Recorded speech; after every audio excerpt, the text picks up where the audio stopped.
আমার লাইফে শুধু তুফান হবে, তুফান। আমি জমিনে থাকতে চাই না, আসমানে উঠতে চাই। 2025 শুরু হলো নতুন আশার বার্তা নিয়ে।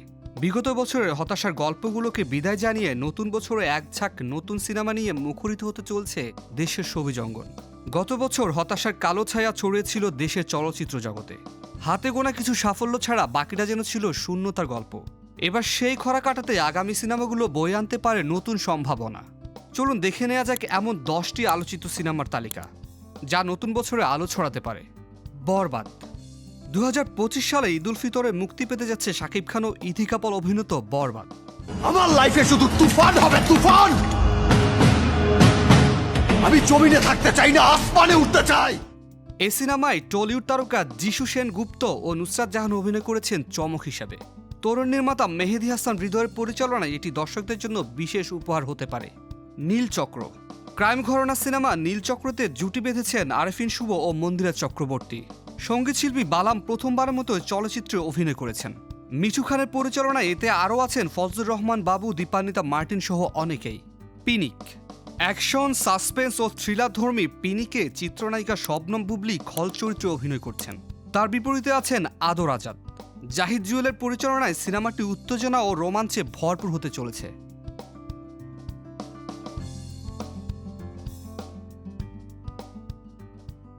দাগি। আফরান নিশো ও তমা মির্জা ফের একসঙ্গে জুটি বেঁধেছেন দাগিতে। রোমান্স, ড্রামা ও অ্যাকশন মিশ্রিত সিনেমাটি পরিচালনা করছেন শিহাব শাহিন। এতে বিশেষ চরিত্রে আছে সুনেহরা বিনতে কামাল।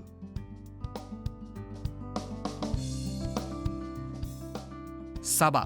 মেহজাবিন চৌধুরী অভিনীত সাবা একটি মর্মান্তিক সড়ক দুর্ঘটনার কাহিনী নিয়ে নির্মিত।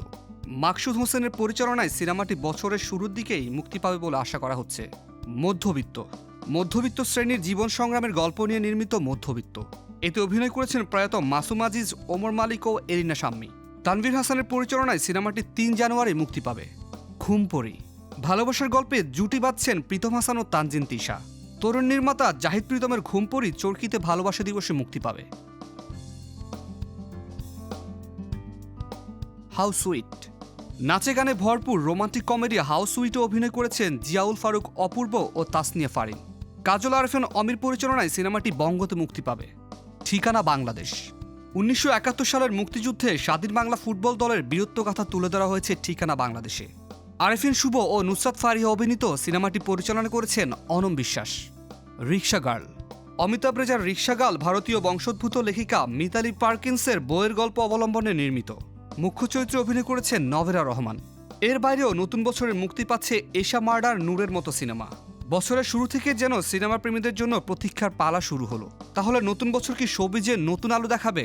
তবে আলোচিত এই সিনেমাগুলোই দর্শকদের মনে নতুন আশার সঞ্চার করেছে।